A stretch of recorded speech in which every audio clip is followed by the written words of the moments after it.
Hello, everyone, and welcome to the Asher Marketing Podcast. This podcast is hosted by Asher Agency, a full-service partner to clients nationwide. Asher's services include media planning, creative, digital and social, website development, public relations, printing and fulfillment, and more. Anything you need to connect with your prospects and tell your story.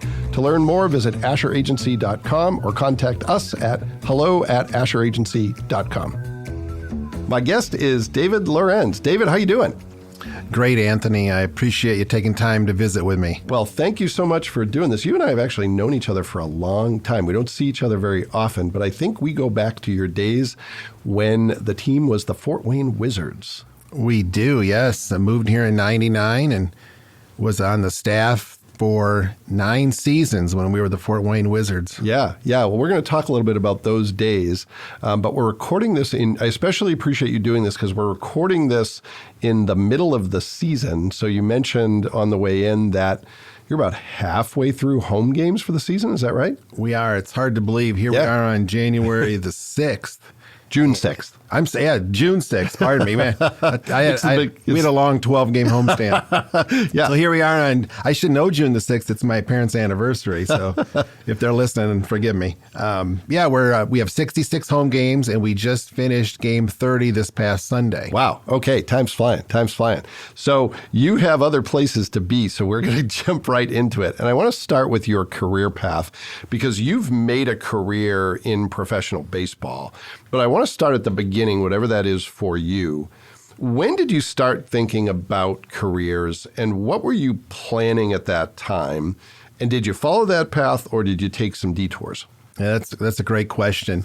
I grew up in a baseball family. Okay. My mom was the secretary and treasurer of the local Little League for 48 years. Oh, wow. Okay. So this is in Michigan, This is in Mount Pleasant, Michigan. Yeah. We're an hour north of Lansing. Okay. So when I was 5 years old, I was going to the ballpark every day to help my mom with the concessions, and then I played, and then I was an umpire. Okay. And baseball has always been a part of our whole family's DNA. Yep. Mm-hmm. So I'm the youngest of 3. I'm the first one and only one in my family to graduate from college. Okay. And I was just happy to have that on my resume. Yeah, sure. And then I'm like, well, what do I want to do? Mm-hmm. My best friend, my best man at my wedding, his dad was the head baseball coach at Central Michigan University. Okay. True story. I was at their house one day, and there was a book on the table, and it was the minor league baseball Bible. And I said, well, what is that? Yeah. And it had every team in minor league baseball in there with the team presidents, the owners, and the addresses. And I'm like, that sounds like a neat thing. I want to look into it. Okay. Sent out my resume. I'll make a long story short. I went to Dallas for the winter meetings. I was offered 3 job opportunities. Okay. One was in sales, one was in PR, and one was in marketing. Oh, wow. Okay. And everybody told me that I had met along the journey, if you really want to make a difference, go into sales. Huh. Okay. Lots of different reasons. Yeah. So I did that. I got in my car. I drove to Chattanooga, Tennessee on January the 16th, 1995. And this is the Lookouts, right? The Chattanooga Lookouts, correct. Yeah. And I moved down there, Anthony, to make a whopping $200 a month. So So the car ride cost you more than your first paycheck. You're exactly right. Yeah. Actually, halfway there, I slept in a parking lot. I don't know if I would encourage anybody to do that, but I had to do what I had to do. So I'll never forget my father, a great guy. I think I get a lot of my work ethic from him. Mm-hmm. He said, "What are you doing?" And I said, "Well, Mount Pleasant, Michigan's a great town. It's a college town, and if you're not working for the university, there's not a lot of opportunity." Sure. So I knew that I had to move somewhere to continue my growth. And I went there to do group sales, ticket sales. I think I did like $100,000 in sales my first year. Yeah. And no matter what career we all choose, we all have to have stepping stones and mentors. Yep. And Bill Davidson, our team president, ended up getting my second job. Getting my second job in Battle Creek, Michigan. All right. And then my third job in Davenport, Iowa. Okay. And he's still a friend today. And I'll never forget when we met, all the interns met with Bill. Bill said, if I see you on the concourse, and if I know that you see some trash, and if you don't pick it up, it'll be the last day you ever work here. Mm-hmm. And I've taken that with me the last 29 seasons. Yeah. Well, and it's not your job, but it is your job, right? You're exactly right. Yeah. Yeah. You're exactly right. So early on, you're moving around the country. Mostly, it sounds like in the Midwest. But what's that like? Is that something you expected going into it? You kind of knew that was part of the deal, or was that something that was a surprise, negative or positive for you? Oh, it's been nothing but a positive. Yeah. And it was expected. Yeah. And, from those first 3 stops, then my 4th stop got me to Nashville, Tennessee. Yep. And that was the Sounds? The Nashville Sounds. Yeah. I worked there for 3 years with Mike Nutter.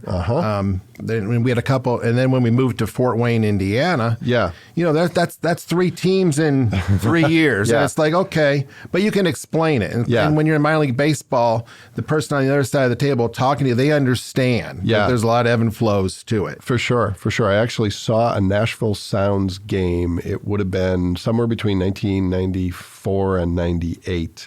Might have been there for it. I remember it was an older stadium, but it was a bigger stadium because they were AAA, yes. Yeah, okay. And I remember I got a pack of Nashville Sounds baseball cards. Interesting. I'd like to see that pack. I'd be curious to see I who's in it. still have them, and there's probably people who went on to a great career that I would have liked to keep the cards, but I remember that distinctly. So you move to Fort Wayne with Mike Nutter. Is this when the Wizards are established, or are they already established when you come on the scene? They were established. I believe they were in year 7 when we came on board. All right. And this is out at Memorial Coliseum, very different environment than Parkview Field. And how do you end up being asked to make that move? Is it a package deal with you and Mike? Does it just happen coincidentally? How does all that come together? That's a great question. Well, Bill Larson, who was the team president for 2 years here in Fort Wayne, he was Mike's very first boss with the Kane County Cougars. Okay. In Geneva, Illinois, in the Midwest League. And then Bill then went to Nashville and was the team president there for 2 years. Okay. So he brought Mike along because he knew Mike. Yep. And then I kind of ended up going to Nashville from Davenport, Iowa, because our radio broadcaster in Davenport left for Nashville. And he called me and said, "David, you need to get to Nashville." Okay. So David got in the U-Haul and got to Nashville. Yeah. All right. So you've now been with the Fort Wayne professional baseball team, once the Wizards, now the Tin Caps, for how many years? This is year 24. And when my wife, Lisa, and I moved here, all we knew was what we did the last 5 or 6 years, where every 2 years you go to a different team. Yeah. Well, that's exactly. And now here we are, year 24. So how is it that you've stayed in one spot in professional baseball for that long? Well, I think the main thing is the community. Mm-hmm. The community, the Fort Wayne Comets, the Mad Ants, the Tin Caps, former the Wizards. We have a lot of great community support. Yeah. So with that being said, we've also had 2 great owners here in town since I've been here. Andy Appleby was with us for about 6 or 7 years, and then he sold to Jason Fryer, who was our owner and our current owner since about 2006, give or take. And he also owns the Columbia Fireflies, single A team of the Royals, and then the Chattanooga Lookouts, double A team of the Reds. And I don't know if Jason's going to listen to this or not. Hopefully he does. He's super owner, and he continues to put us in a position to be successful. Yeah. He's never said no to anything we've ever asked for. And we work in one of the best facilities of all of minor league baseball, Parkview Field. And before we started rolling, I mentioned to you, we've also got 15 out of our 32, give or take, full-time staff members have been here over 15 years. Yeah, that's amazing to me. It's unheard of. I had no idea because my uneducated thought on it was that you have some established folks like yourself, and then you have a lot of people who are just starting their careers who cycle in and out every year. But that's very much not the case, it sounds like. We don't. We've got guys and girls in our group sales department that have been here 10, 12, 15 years. Yeah. And we really look at what we're doing each and every year. Michael Limmer is our VP of marketing, and we're constantly looking at what the trends are, what other folks are doing. Yeah. And we try to add our own twist. Like this past weekend, we had the Fort Wayne Daisies out. We had 3 women that were a part of the Daisies, And I believe it's our second consecutive year we've been doing that. And we're going to continue to do that as long as these ladies are willing to come out and participate. So that was a professional baseball team comprised of women, kind of like a league of their own, but Correct. in Fort Wayne. When were they active? What years? I believe it was like in the late 40s, like 42 to like 51, Okay. if I'm not mistaken. Like Dottie Collins, who the movie was portrayed about. Yeah. Her grandson came out this wow. past Sunday, Well, that's and great. he was recognized out on the field, along with, there was a bat girl that Okay. came out. Huh. And, it's just, we really need to cherish these heroes Yeah. that we have in our community, because someday there's going to be an opportunity where that's just not going to happen. Yeah, for sure. And, we're also playing as the Tenderloins later this year. Yeah, so tell me about that. What is that connection? I'm a baseball fan, but that's a reference I don't recognize. Well, the Tenderloin is the unofficial sandwich of the state of Indiana. Okay. So we're going to be doing that later this year. So we're always looking for new ways to get new fans come out to the ballpark and enjoy themselves, because it's not necessarily about the final score. Yeah. It's about the food, the different jerseys. This past Sunday we did a tribute to the military, and we had a cool flyover. We had, I think, 6,700 people at the ballpark. Yeah. On a Sunday afternoon in minor league baseball, great weather, great turnout, and just another cool promotion. And that's and if you watch the major leagues, 15, 20, 25 years ago, you never saw an outfield sign at a major league ballpark. Yeah. Yeah. But the minor leagues have, to be honest with you, kind of set the trend on a lot of that stuff. Yeah. And the major leagues are starting to borrow what we're doing. Well, and there's a lot of creative minds in the MILB. Yeah, one of the teams that comes to mind, the Savannah Bananas. I follow, I think it's their owner on social media. Jesse Cole. And he wears a yellow suit and a yellow top hat, and they're always doing pretty crazy stuff, but it brings fans in and people talk about it. So let's talk a little bit, David, about your role with the organization, how you fit into the big picture. So you're on the sponsorship side. Tell us a little bit about what that means and what role you play and how that fits into what the Tin Caps do overall. Sure. Well, sponsorships are a great opportunity for fans and for companies to tie their brand in with our brand. And my role is sales, but I call it building relationships, because you can't get to home plate unless you touch first, second, third, and fourth. Yep.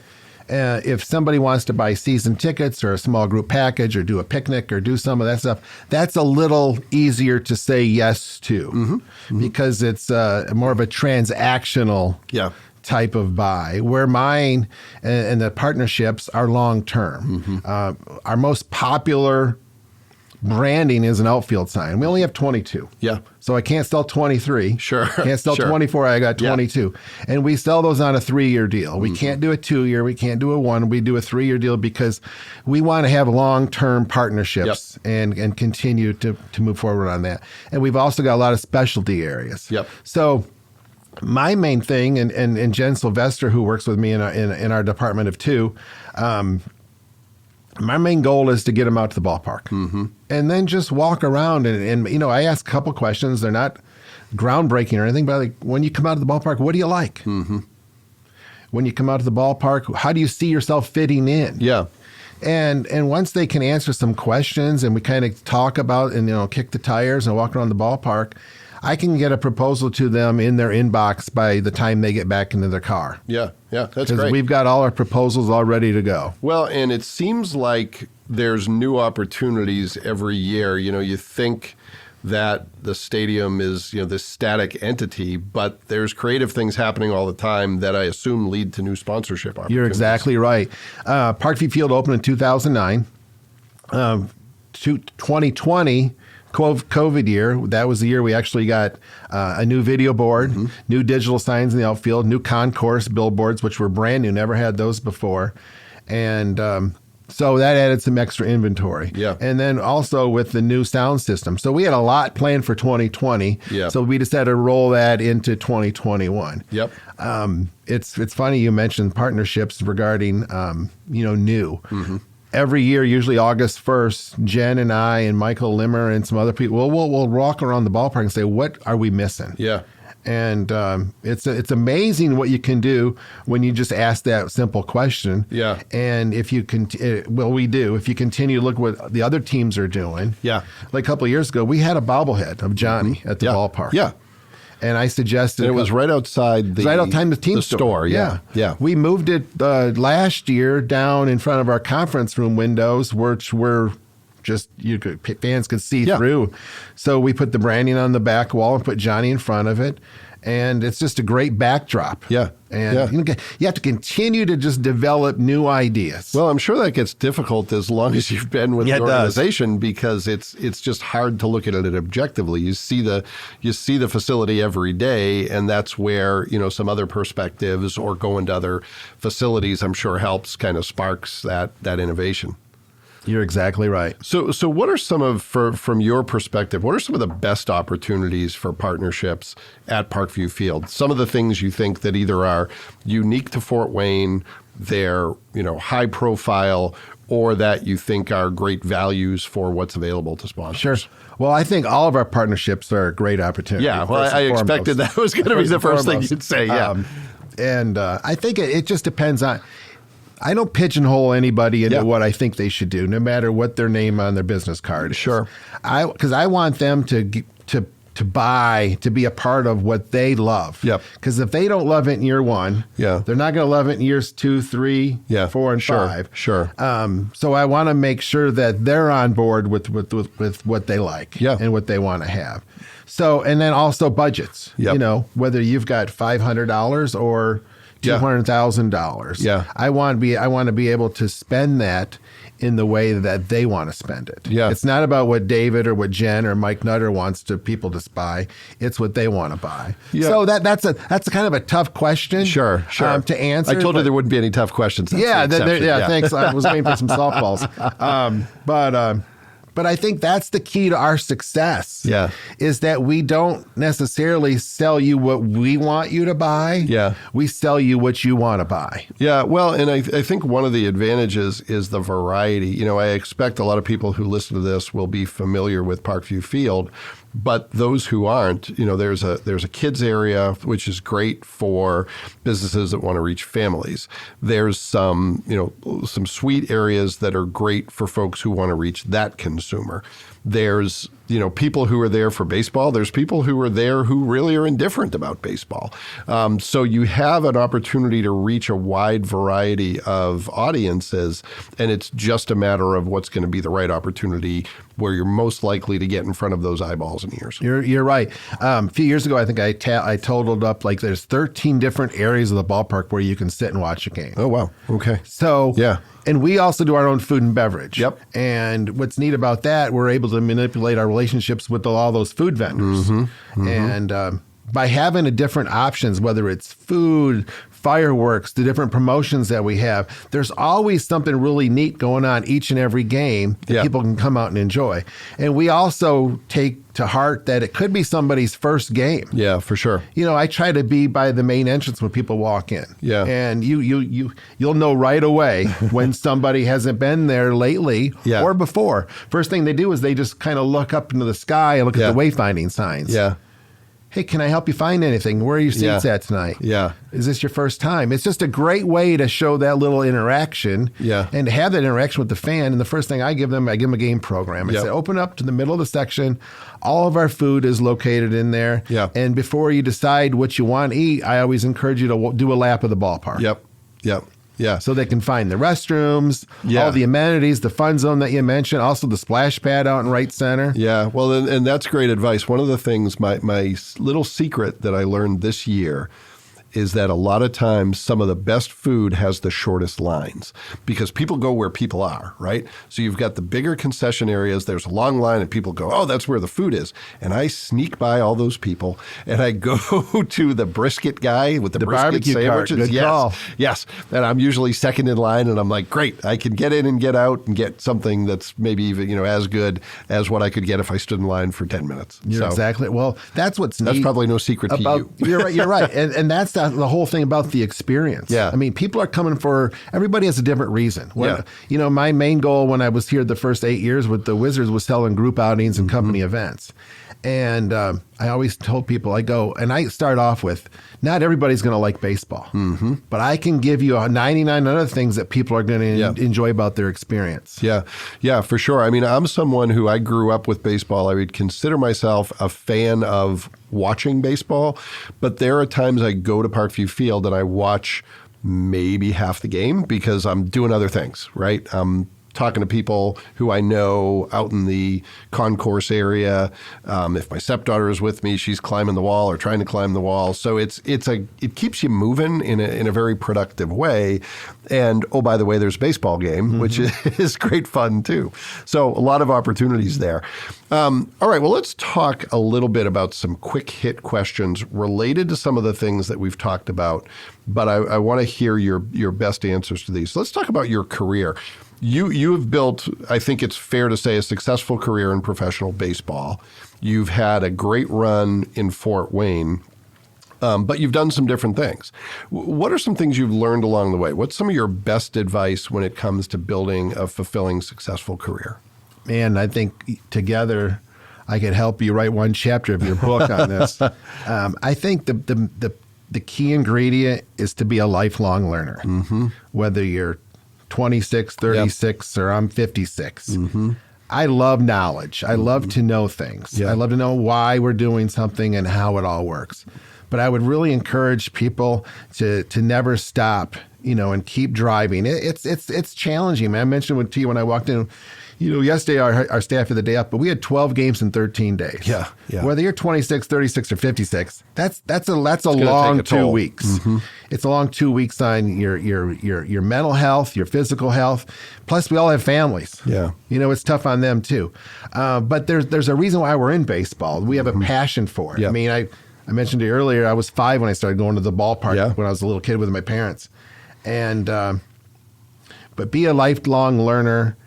Get a great mentor or two. Get somebody that you can talk to, not necessarily a coworker, but get somebody outside of your normal routine, and just have somebody that you can just talk to and feel good about, and enjoy the conversation and get some great advice. Yeah, no, I think that's great. And I'm going to sidebar here for a second, because if I'm not mistaken, if your LinkedIn profile is correct, you've actually dug into that a little bit with a side venture where you're providing some resources for folks to maybe learn how to be successful in their career. You want to talk about that a little bit? Yeah, I can a little bit. It's something I've been really passionate about. I've been thinking for the last 8 to 10 years is, what am I going to do when I'm in my early to mid 60s when I want to retire? And I really thoroughly enjoy watching other people be successful. There was a time, Anthony, where I loved making every sale. Yeah. I really did. Yeah. But now, as I see and I develop my own self, I really thrive watching others be successful. Yeah. And a few years ago, I was our first tin cap staff member who went through Leadership Fort Wayne. Yeah. Okay. And I remember you spoke to us out at the Boy Scouts. Yep. And so the next year they asked me to come in and talk about my experience. Well, I don't know if you've ever opened up a brand new baseball, but if you ever have, it comes in a wrapper and it comes out. Well, I've always called it a pearl. And I took that to make P for pearl, E for engagement, A for attitude, R for relationship, and L for leadership. So that's kind of where I took that from. Yeah. And then after developing the concept over the last 5 or 6 years, I've come up with the Pearl advantage. Okay. If Pearl is every part of your daily routine, you're going to have the advantage over others. Oh, all right. So I've already worked on a lot of different stuff. I haven't reached out to any teams. Yeah. But it's something I've been looking forward to do. So I know I'm from Nashville. Well, I'm not from Nashville, but I lived in Nashville for 3 years. And there's this gentleman in Nashville, Nathan Lyons, just bought the Lexington Legends. And I sent him a LinkedIn message just saying, hey, Nathan, I see you bought Lexington. I was with the Sounds for 3 years. If I can ever help, let me know. Yeah. I didn't know where that was going to lead to. So I ended up talking to his staff for an hour and a half one day. And I believe I'm going to be going back later this year to see the staff and just walk the ballpark and give them any suggestions that I can. Yeah. We work in a great industry. And during COVID, we lost a lot of good people in minor league baseball, not just with the Tin Caps, but with all 119 other teams. And my passion is MILB. It's not Major League Baseball. It's not the NHL, the NBA. It's minor league baseball, because from October 1 to May 1, that's when I'm busy along with Jen putting together partnership opportunities. And then from May 1st to September 30th, then we're implementing everything. So earlier when you ask, what am I working on? We're looking at 2024. And so anytime I can help, and at the end of the day, I only know what I know. And it works for me. So, but if I can give any of those little details to somebody, that'll make them better. I take a lot of pride in that. Well, I think that's great, and I admire that because, number one, you have to have learned some things along the way. In how many years is it now that you've been in the industry? This is year 25. Or, I'm sorry, 29. 29, yeah. So, and what I always tell people, because like you, I love to kind of share what I know. I don't claim to know everything. I don't claim to know much, but I know something. I'm 53 years old, so hopefully I learned something along the way. I always tell people, you don't have to be the world's foremost expert in your topic. What you have to do is bring, obviously, knowledge that people can use, but bring your unique perspective. You're not saying I'm the only person who knows this, or I know more than other people. You're saying, here's what I do know. Here's how it shaped my decisions, both my good decisions and my bad decisions, to give people a framework for making better decisions down the line. That's really what it's all about. And it really resonated with me when you talked about how you used to want to make every sale, but now you're equally and perhaps even more invested in other people's success. That's one of the great things I think in my career is I'm now at a point, especially here at Asher, where I'm almost more invested in, I hope, helping other people move up than moving up myself. It's like, I'm in a good place. I don't need to compete with my colleagues. I want to help give them a boost so they can be more competitive and better down the line. And they're going to stay on board for several more years to come. Because you've taken time to invest in your knowledge with them. And they're really smart. And they're smarter than us, right? Yeah, for sure. Well, that's great. That's really good advice. All right, well, let's talk about the second question. And this one might be really easy for you. It might be difficult, but it has to do with either a myth or a misconception that people have about your work. And that could be the Tin Caps, it could be sales, it could be your specific role. Either a myth or misconception people have, or something that's not appreciated well enough that you think deserves to be amplified. What is that for you? Well, that's another great question. I think that the main thing is it's not easy. It's really not easy. And I always tell people, if it was easy, everybody would do it. So you've got to have a different mindset, right? You've got to have, I might not get the sale this year, but you know what? I'm not going to forget about them. There's a sign on our outfield wall. I had been calling this gentleman for 10 years, literally 10 years. Got him on board last year. You can't give up. Because if you give up on yourself. You also give up on the other employees, coworkers that you work with. So I'm a big believer of you just have to just keep your head to the grindstone. We win some, we lose some, right? And we also win some we weren't expecting. Sometimes stuff falls into your lap. It really does. And man, I wish we did get more things that fell in our lap. But there are times that when it happens. And I had a client a few years ago. They had one of our main hospitality areas at the ballpark. And I'll never forget, she asked me on the suite level, Dave, why are you so nice? And I don't know if I get that question a lot from people, especially around my own household. And I'll use her first name. I go, Janice. I go, we're in year one of a 5-year deal. I'm working on the next 5-year deal. And I said that to her because we had been friends long before that all happened. But I think that's the mindset I try to carry is, if I don't have a conversation or invite you to play golf or out to lunch or whatever, and if I wait 1,500 days to call you back, that relationship's going to dissolve. So I try to have little touch points where I'm not asking for anything. And I personally have about 70 clients. So it's challenging. It really is. For sure. Well, there's a quote that you may have read that I really like. It's from a gentleman named Robert Johnson. And he says, you need to make your friends before you need them. To really be investing in relationships now to get the benefit of those relationships 5, 10, 20 years down the road. And we live in a quick fix society where people are like, hey, if I help you today, you're going to help me tomorrow.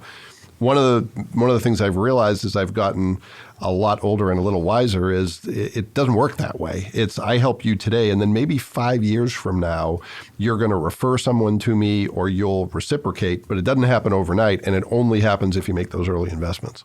Well, like tonight, I mean, I somehow you got my name from somebody that I work with. Yeah. And, I was honored when I saw who that was, you know, because he's been a client of mine for 8 to 10 years. Remind me, who was Brian Englehart? With Indiana Tech. Yeah, Brian. I didn't know if you wanted to use his name. Oh, sure. Brian's great. Brian is name dropped on this podcast all the time. He was actually the first guest on this podcast ever. That's one of the reasons I reached out to him.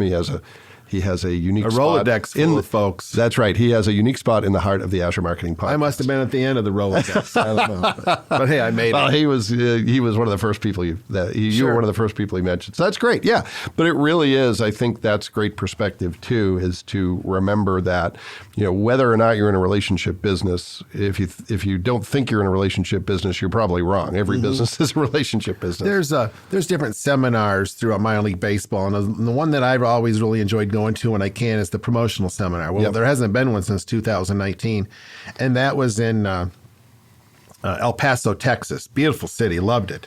And on the bus ride to one of these events that we went and painted the local Boys and Girls Club. So there's always something going on at those things. And when I was talking to a buddy of mine that runs the West Michigan Whitecaps, and we were talking about stuff, and somehow delivering season tickets came up. Mm-hmm. And he's a great guy. Jim Jarecki's his name. He's been up there for almost 30 years as their team president and VP.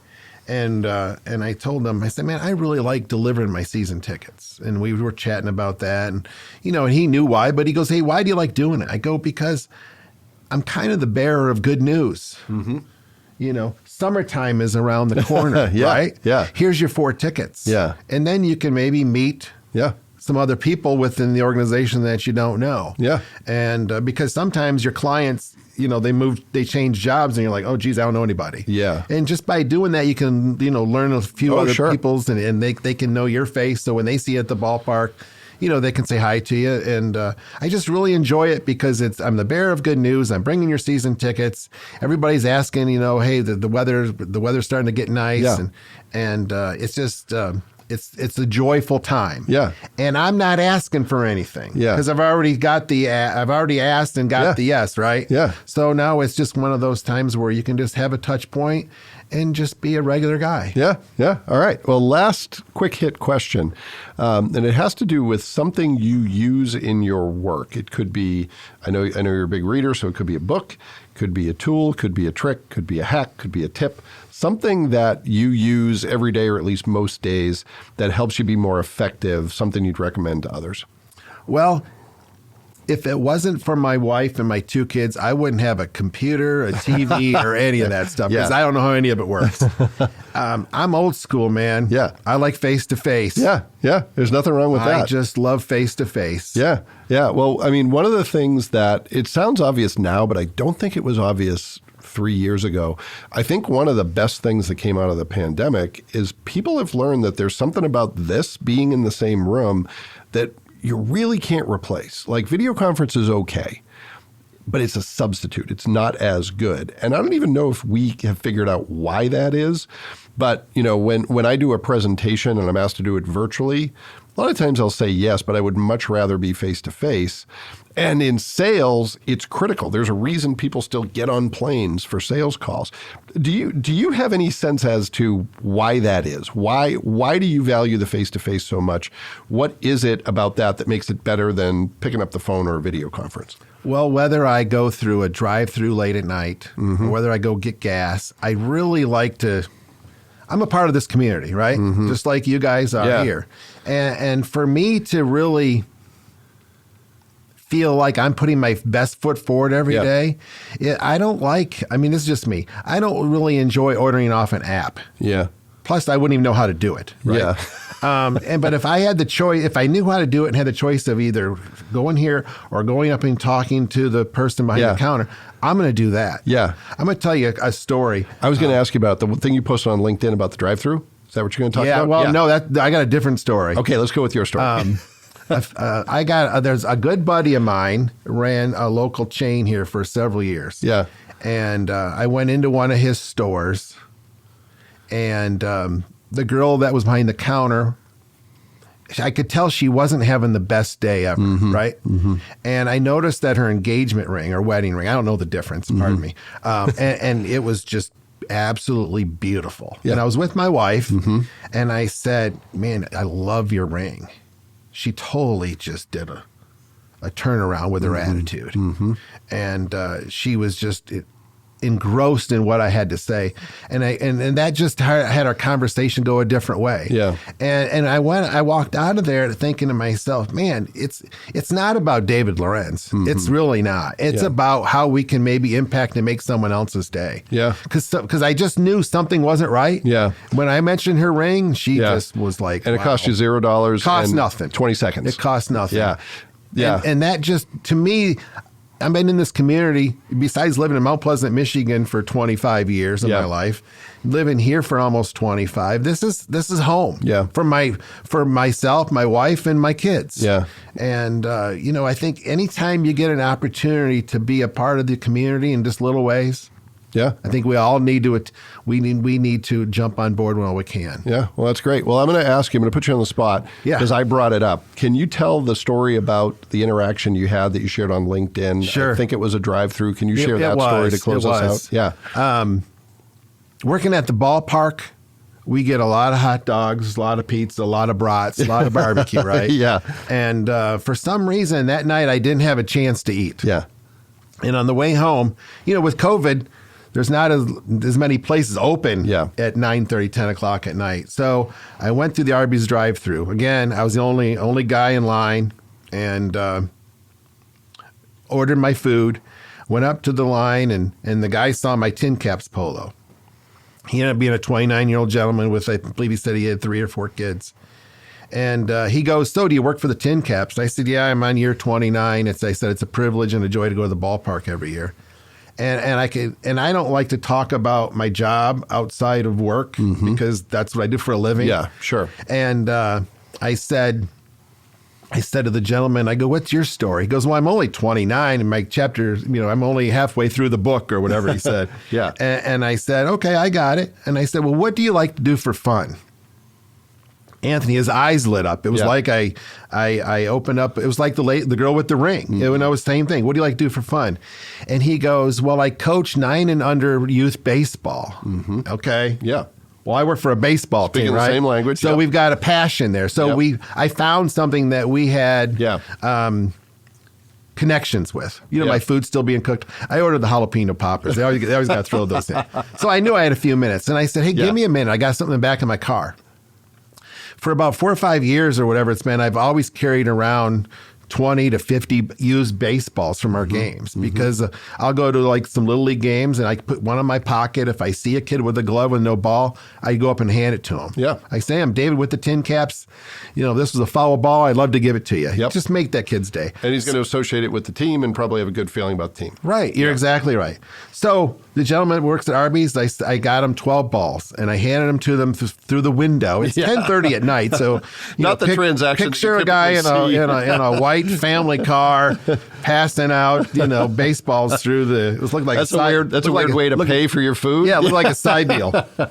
And I said, hey, there's 12 balls. Give each one of your kid a ball, and so they can go home and play catch with mom or dad. Yeah. Yeah. And it was like I gave him a brand new car. Yeah. Well, that's awesome. So when it comes back to, ordering on an app or seeing people face to face, I mean, if I did that on an app, I wouldn't have that interaction. Yeah. And I'll be honest with you, I think I get as much joy out of doing that as they do receiving it. Yeah, for sure. Well, that is great advice and really great story.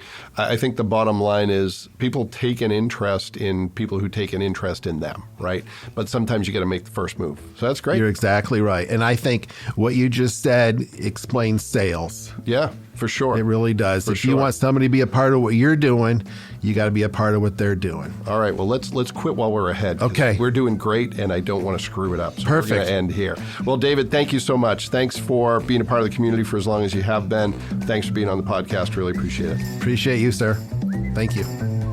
Thank you for listening to the Asher Marketing Podcast. The Asher Marketing Podcast is a production of Asher Agency, a full-service agency for franchises and co-ops, colleges and universities, financial service companies, healthcare organizations, and government agencies. We'll be back next time with another great guest, and we hope you'll join us then.